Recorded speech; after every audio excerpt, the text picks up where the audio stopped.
Hello everyone, welcome to my channel creative concept. Title से देख के आपको समझ में आ गया होगा कि आज हम किस टॉपिक पे बात करने वाले हैं। आज हम बात करने वाले हैं मैकेनिज्म ऑफ ड्रग इंटरेक्शन के बारे में। ड्रग इंटरेक्शन क्या होता है ये हम लास्ट टॉपिक में देख चुके थे कि ड्रग इंटरेक्शन जब दो ड्रग आपस में मिलकर इंटरेक्ट करती है और एक ड्रग दूसरी ड्रग को उसके एक्शन को इनिबिट कर देती है या उसके एक्शन को इंक्रीज़ कर देती है, बढ़ा देती है या कम कर देती है, दोनों आपस में मिलकर न्यूट्रल हो जाती है। तो ये हमने पढ़ा था ड्रग इंटरेक्शन। ड्रग इंटरेक्शन पढ़ा था, ड्रग फूड इंटरेक्शन पढ़ा था, ड्रग केमिकल सब्सटेंसेस इंटरेक्शंस पढ़ा था एंड ड्रग लेबोरेटरी इंटरेक्शन भी हमने पढ़ा था। आज हम स्टार्ट करेंगे मैकेनिज्म ऑफ ड्रग इंटरेक्शन से। तो there are 3 types of interaction mechanism of interaction. First one is that pharmaceutical interaction, दूसरा है pharmacokinetic interaction and third one is that pharmacodynamic interaction. By one हम पढ़ते जाते हैं। सबसे पहले हम पढ़ेंगे फार्मास्यूटिकल इंटरेक्शन के बारे में। Pharmaceutical interactions also called as incompatibility. Pharmaceutical interaction को हम इनकम्पैटिबिलिटी भी बोल सकते हैं। इनकम्पैटिबिलिटी का मतलब आप लोगों ने सिटिक्स में बहुत अच्छे से जाना होगा कि क्या होता है। मैं छोटा सा ओवरव्यू दे देती हूँ। जब ड्रग आपस में इनकम्पैटिबल हो, एक ड्रग दूसरी ड्रग के साथ कंपैटिबल ना हो, उसके साथ में वो प्रॉपरली काम नहीं कर सके, उसके साथ में कॉम्पिट नहीं कर सके या इनकम्पैटिबल में हो, उसके साथ एडजस्ट नहीं कर सके, उसको कहते हैं हम इनकम्पैटिबिलिटी। तो फार्मास्यूटिकल इंटरेक्शन को हम इनकम्पैटिबिलिटी भी बोल सकते हैं।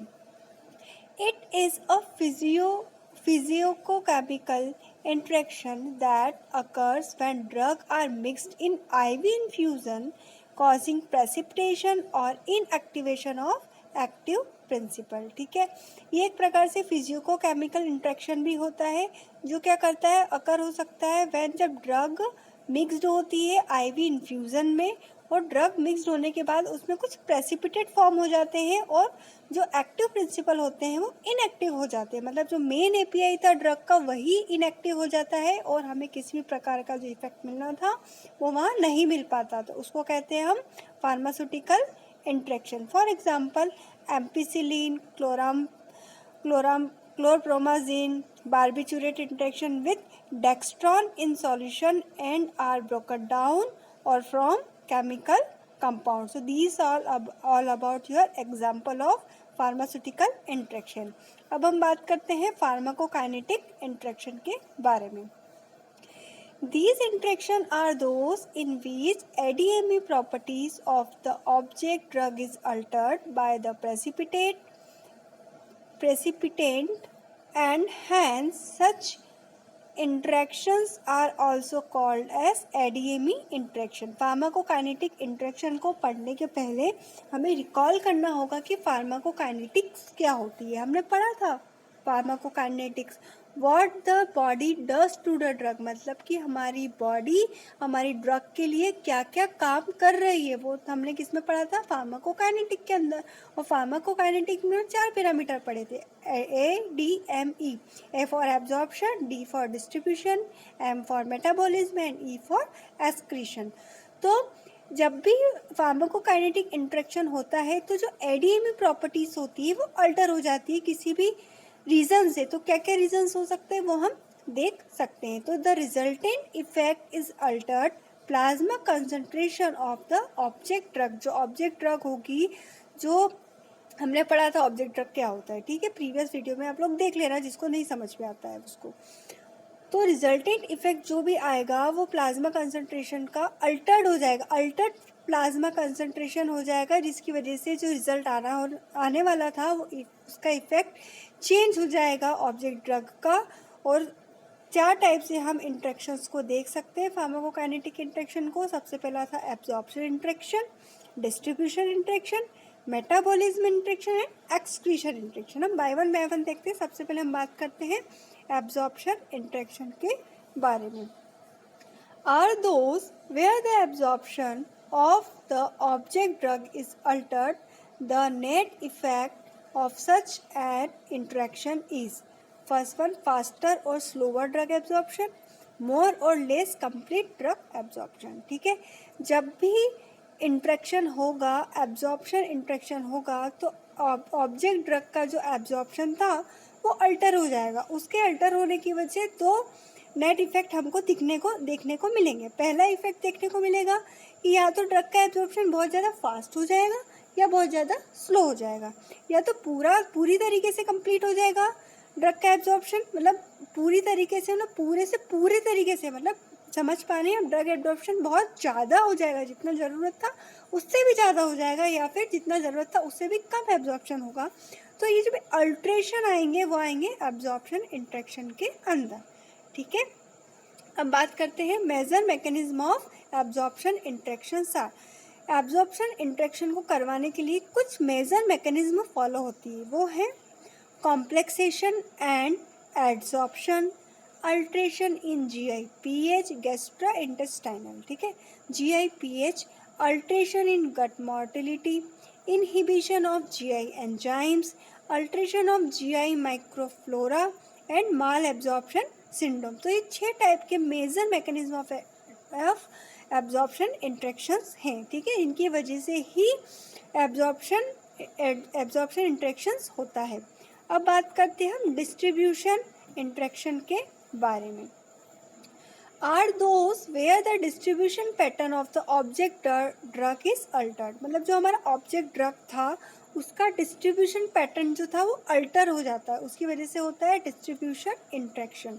The major mechanism of distribution interaction is alteration in protein drug binding. ठीक है, मेन फोकस है करना है आपको प्रोटीन ड्रग बाइंडिंग के ऊपर, कि जब भी हमारा ड्रग प्रोटीन के साथ बाइंड कर जाएगा और जो फ्री ड्रग रहेगा वो हमारी बॉडी में जाके थेरापेटिक इफेक्ट देगा, ये हमने पढ़ा था हमारे लेक्चर्स में। तो जो भी प्रोटीन ड्रग बाइंडिंग में अल्ट्रेशन आएगा तो वहाँ पे हम डिस्ट्रीब्यूशन इंट्रैक्शन को देख पाएंगे। तो कॉम्पिटेटिव डिस्प्लेसमेंट इंट्रैक्शन हम देख सकते हैं, जिसके अंदर हम देखेंगे एंटीकोगुलेंट्स हैं, जिसके अंदर फिनाइल ब्यूटाजोन, क्लोरल हाइड्रेट, ये क्या करते हैं, फ्लोटिंग टाइम को बढ़ा देते हैं, increase floating time, increase risk of haemorrhage. Tolbutamide के अंदर जो सल्फोनामाइड्स आते हैं वो क्या करते हैं, इसके साथ मिलके, मतलब टॉलब्यूटामाइड सल्फोनामाइड्स के साथ मिलके हाइपोग्लाइसेमिक इफेक्ट को इंक्रीज कर देते हैं, और फिनाइल ब्यूटाजोन एंड क्लोराहाइड्रेट एंटीकोगुलेंट्स के साथ में मिलके फ्लोटिंग टाइम को बढ़ा देते हैं और हेमरेज के रिस्क को भी बढ़ा देते हैं। अब बात करते हैं हम मेटाबॉलिज्म इंट्रैक्शन की।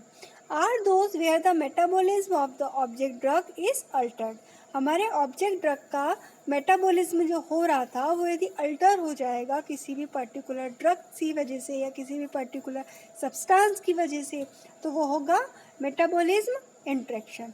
Mechanism of metabolism interaction include, 2 type से हम इसमें मेटाबॉलिज्म इंट्रैक्शन की मैकेनिज्म को देख सकते हैं जिसकी वजह से मेटाबॉलिज्म इंट्रैक्शन होता है। सबसे पहला होता है एंजाइम इंडक्शंस, जिसमें क्या होता है, rate of metabolism increase the rate of metabolism, मतलब मेटाबॉलिज्म का जो रेट होगा वो इंक्रीज हो जाएगा, जिसके अंदर क्या होगा, एंजाइम इंडक्शन के अंदर।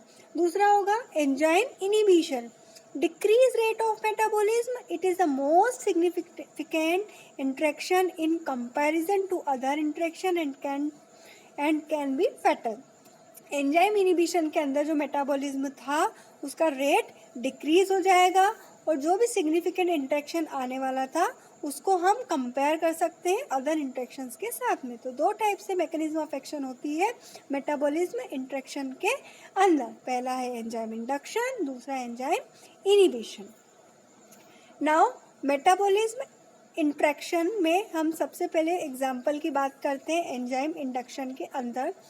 Corticosteroids, oral corticosteroids, oral contraceptives, coumarins and phenytoins, ये सब मिलके बारबिचूरेट्स के साथ में इंट्रैक्शन करती है, जिसमें एंजाइम इंडक्शन, इन आपस में मिलके एंजाइम इंडक्शन की क्रिया होती है, मैकेनिज्म फॉलो होती है और मेटाबॉलिज्म इंट्रैक्शन होता है, जिसकी वजह से जो प्लाज्मा लेवल्स था वो डिक्रीज हो जाता है और जो भी इफिकेसी ऑफ ऑब्जेक्ट ड्रग था वो भी उसके साथ में डिक्रीज हो जाता है। ऐसे ही रिफाम्पिसिन के साथ में oral oral contraceptives and oral hypoglycaemics agents होते हैं वो रिफाम्पिसिन के साथ में मिलके एंजाइम इंडक्शन के अंदर काम करके प्लाज्मा लेवल को कम कर देते हैं। अब बात करते हैं हम एंजाइम इनिबिशन की। टायरामाइन रिच फूड जो होंगे वो माओ इनिबिटर्स के साथ में मिलके एब्जॉर्प्शन ऑफ अनमेटाबोलाइज्ड टायरामाइन जो होंगे उसे इन्हांस कर देंगे, मतलब जो अनमेटाबोलाइज्ड टायरामाइन की जो एब्जॉर्प्शन रेट ऑफ एब्जॉर्प्शन है वो बढ़ जाएगी। काउमेरिन्स के साथ में मेट्रानाइडाजोल एंड फिनाइल ब्यूटाजोल मिलके जो एंटीकोगुलेंट एक्टिविटी थी उसको इंक्रीज कर देंगे।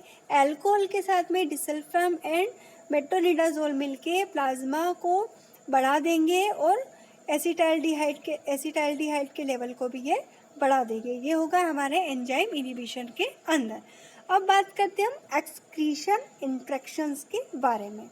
एक्सक्रीशन इंट्रैक्शन होता है are these where the excretion pattern of the object drug is altered. जब भी एक्सक्रीशन पैटर्न हो जो भी है हमारे ऑब्जेक्ट ड्रग का वो यदि अल्टर हो जाए, मतलब कि हमारी जो दवा है वो हमको हमारी बॉडी से बाहर निकालनी, उसका एक्सक्रीशन करना, एक्सक्रीट आउट करना है, तो उस पैटर्न में कुछ अल्ट्रेशन आ जाता है तो उसको कहते हैं हम एक्सक्रीशन इंट्रैक्शन। किसकी वजह से आता है? कुछ सब्सटेंस की वजह से हो, चाहे कोई ड्रग हो, चाहे वो केमिकल सब्सटेंस हो, चाहे वो कोई फूड हो।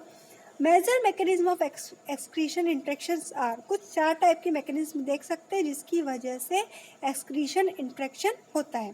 पहला है अल्ट्रेशन इन रेनाल ब्लड फ्लो। जब भी रेनाल ब्लड फ्लो में कुछ अल्ट्रेशन आ जाए, यूरिन पीएच में अल्ट्रेशन आ जाए, कंपटीशन ऑफ एक्टिव सिक्रेशन, कुछ एक्टिव सिक्रेशन में कंपटीशन हो जाए या फोर्स डायरेसिस होने लगे, तो 4 टाइप के मेजर मैकेनिज्म हैं जिसकी वजह से एक्सक्रीशन इंट्रैक्शन होने के चांसेस बढ़ जाते हैं। ये तो बात हो गई हमारे फार्माकोकाइनेटिक इंट्रैक्शन के बारे में। अब बात करते हैं हम फार्माकोडायनामिक इंट्रैक्शन की। Are those in which the activity of the object drug at its site of action is altered by the precipitant. Such interaction में भी डायरेक्ट और इनडायरेक्ट। ठीक है, इसके अंदर क्या होता है, जो ऑब्जेक्ट ड्रग की एक्टिविटी होती है उसके साइट ऑफ एक्शन पे जाके जो हमारे प्रेसिपिटेंट होते हैं वो उसे अल्टर कर देते हैं। जैसे हमने फार्माकोडायनामिक की यदि अभी हम बात करें तो हमने हमारे लेक्चर में देखा था कि फार्माकोडायनामिक का मतलब होता है what the drug does to the body, मतलब हमारी ड्रग हमारी बॉडी में जाके साइट ऑफ एक्शन पे जाके क्या काम कर रही है, वो हमको किस में पढ़ना है, फार्माकोडायनामिक के अंदर।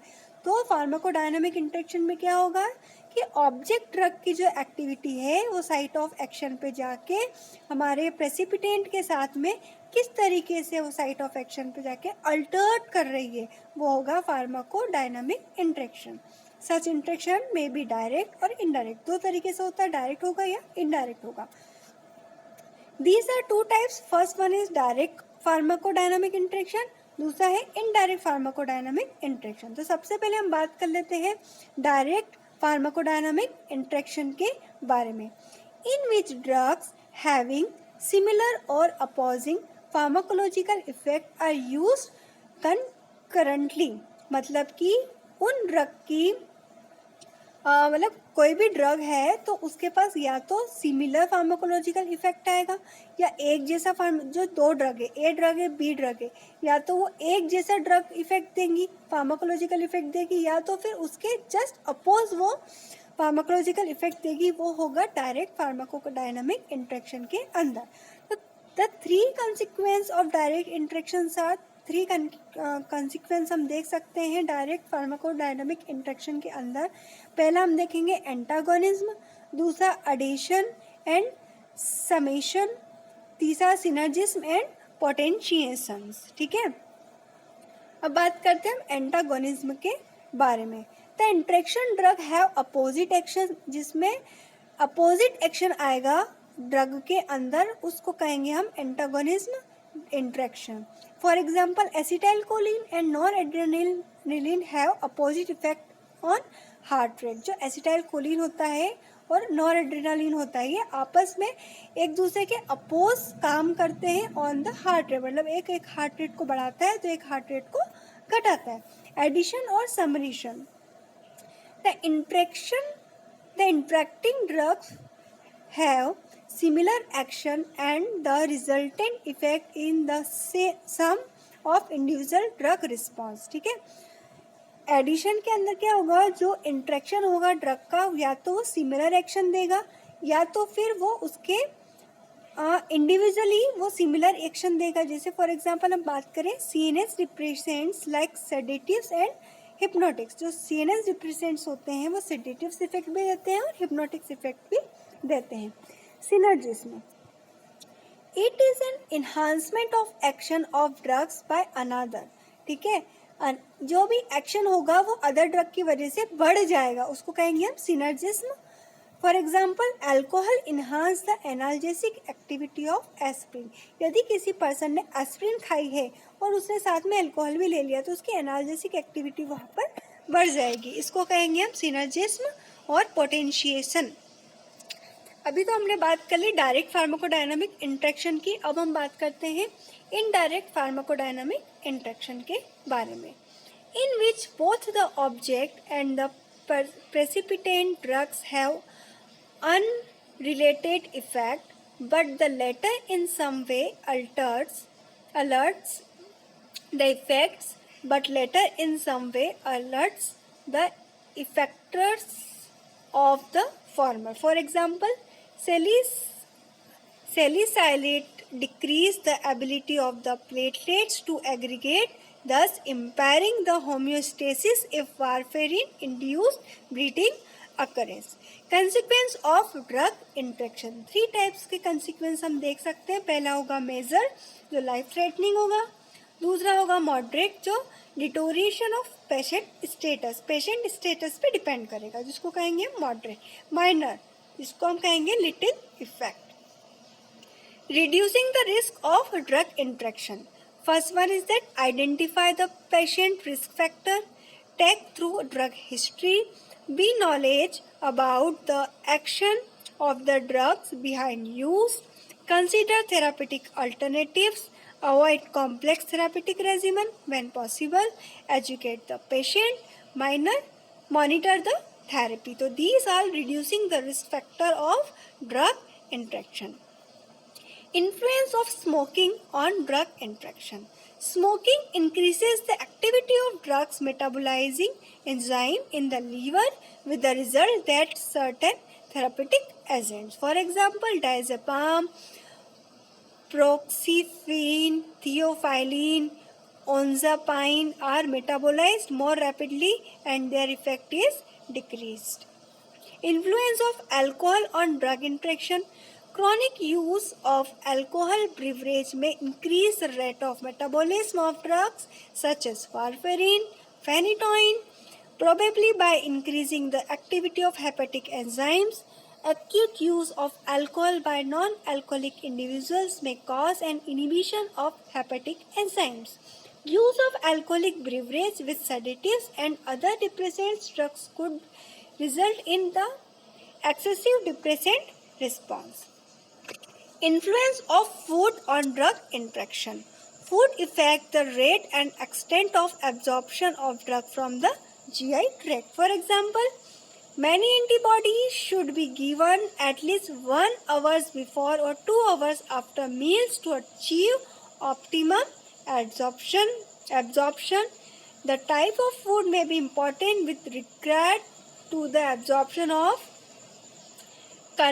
concurrently administered drug. Dietary items such as milk and other dairy products that contain calcium may decrease the absorption of tetracycline and fluoroquinolone derivative. Diet also may influence urinary pH values. So these all are all about the drug interactions. Thank you.